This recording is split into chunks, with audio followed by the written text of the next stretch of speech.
所来，咱来关心南美洲的国家智利中部发生真大片的火烧山，即嘛是强要烧起甲市区啊。根据统计，目前已经有43000公顷的土地拢烧了，造成上无64个人死亡。这嘛是智利这10年来上界严重野火事故。目前官方即嘛是已经宣布紧急状态，实施宵禁，希望赶紧将物资送入去灾区。 公路两边蒙烟大雾，天顶正早叫红色，不时可会当看到火光。南美洲国家智利为7日开始，中部的瓦尔帕莱索大区熊熊爆发森林大火，在高温甲强风的帮助之下，拓烧到烟花城市维涅马尔，好真侪人被火夺命死亡。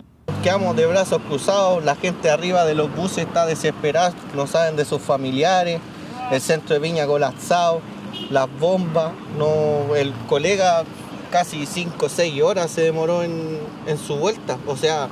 这场野火至少烧掉43000公顷的土地。根据智利国家林业机构统计，敢若是瓦尔帕莱索都有差不多7000公顷的土地互烧起。受到夏季高温超过40度甲酷寒影响，到当地7日暗时为止，智利全国至少发生158件野火。暂时当局已经出动直升机甲消防车去受灾区拍火。总统博瑞克认为，罹难的人数有可能会继续增加。 Se registran 40 personas fallecidas durante los incendios y 6 adicionales en recintos hospitalarios producto de las quemaduras.